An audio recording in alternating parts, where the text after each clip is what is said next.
सीतापुर गांव में रहती थी एक चुड़ैल, लेकिन इस बात से गांव के लोग अनजान थे।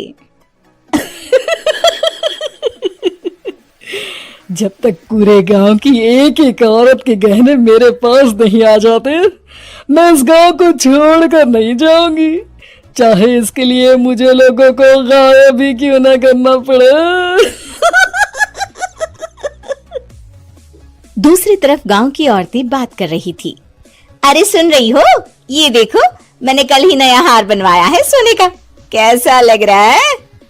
बहुत ही अच्छा है ना, पहले तुम पहनो, फिर शादी में अपनी होने वाली बहू को दे देना। और क्या, सोने चांदी का यही तो फायदा है, जितना पुराना उतना महंगा। लेकिन एक एक पैसा बचाकर ये लेना सच में बहुत मुश्किल हो रहा था मेरे लिए। तभी वहां पहली का पति आ जाता है। गांव में एक औरत के घर के सोने के सारे गहने चोरी हो गए।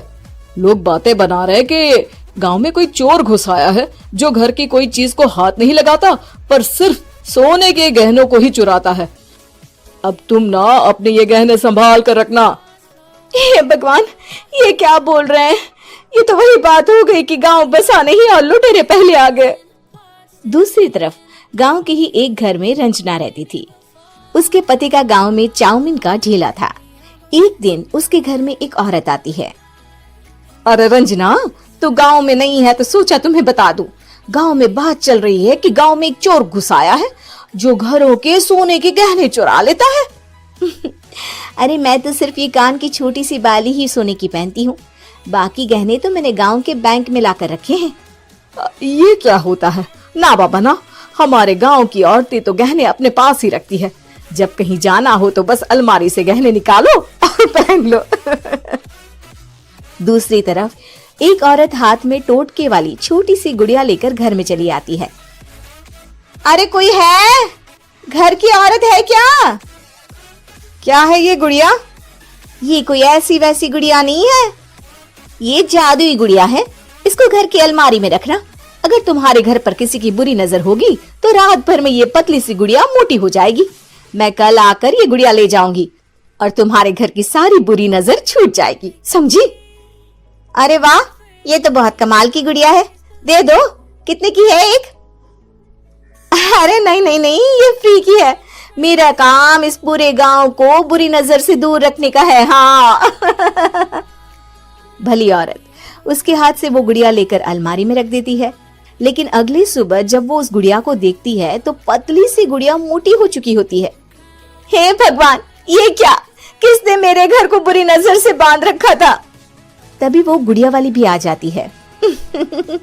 मैंने कहा था ना, घर पर बहुत ज्यादा बुरी नजर है, लाओ ये गुड़िया मुझे दे दो। औरत वो गुड़िया उठाकर उसे दे देती है। गुड़िया हाथ में आते ही वो औरत उसे लेकर सीधे गांव के बाहर की खाली हवेली में चली जाती है और साधारण औरत से चुड़ैल बन जाती है। अरे पगली, गांव वाली इस गुड़िया के पेट में तेरे घर के सारे गहने हैं। इतना बोलकर वो गुड़िया को फाड़ देती है और सारे गहने निकाल लेती है। वहीं दूसरी तरफ, हे भगवान, मेरे घर के सारे गहने चोरी हो गए।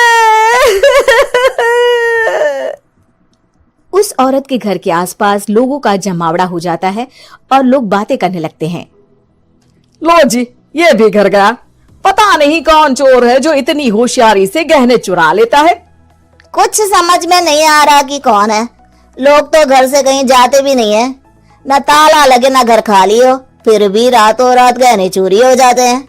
अरे हम तो कहते हैं लोगों को बारी बारी चौकीदारी करनी चाहिए, चोर को तो पूरे गांव वाले मिलकर पकड़ ही लेंगे। लोग बारी बारी घरों की चौकीदारी भी करते हैं, लेकिन चोरी होने का सिलसिला रुकता ही नहीं। फिर एक दिन रंजना के पड़ोस से भी रोने की आवाज आती है।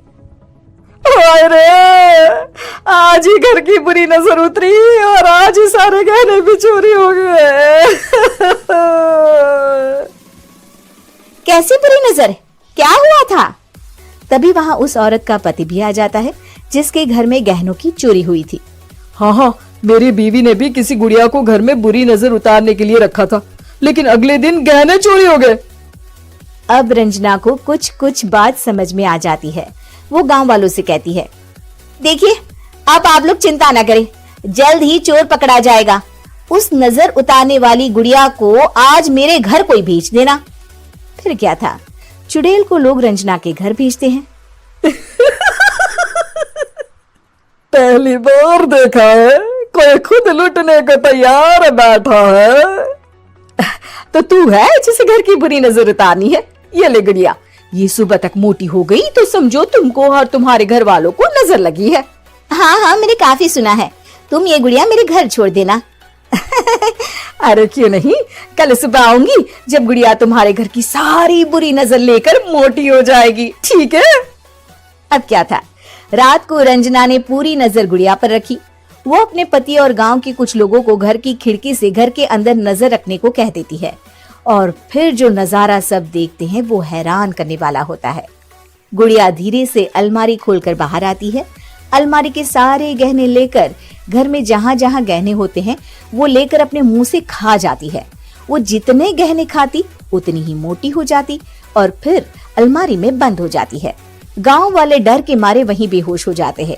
लेकिन सुबह जब वो औरत गुड़िया लेने आती है, रंजना उसका सामना करती है। ये देखो गुड़िया कितनी मोटी हो गई है, लगता है मेरे घर में बहुत लोगों की नजर लगी है। लाला ये गुड़िया मुझे दे दे, अरे बहुत कीमती गुड़िया है ये। तेरे घर की सारी बुरी नजर मैं गांव के बाहर वाली हवेली में फेंक आती हूँ। शाम को फिर लोगों के घर इसे लेकर जाना है ना, इसमें तो मेरी जान बसती है, जान। रंजना गुड़िया को चुड़ैल की तरफ बढ़ा देती है लेकिन फिर वापस ले लेती है और गुड़िया के हाथ मोड़ देती है। जैसे ही गुड़िया के हाथ मोड़ती है चुड़ैल का हाथ भी मुड़ जाता है। अच्छा, तो ये वो गुड़िया है जिसमें तुम्हारी जान बसती है। अब सुन चुड़ैल, तेरी सारी हकीकत सबके सामने आ गई है। या तो गांव वालों के गहने लौटा दे, नहीं तो मैं इस गुड़िया की गर्दन मोड़ दूंगी। चुड़ैल डर जाती है। अरे नहीं नहीं, मेरी गुड़िया दे दो, मैं सबके गहने वापस कर दूंगी। ठीक है, अब भी जा और सबके सारे गहने वापस कर। चल निकल यहाँ से। चुड़ैल सबके गहने लौटाकर रंजना के पास आती है।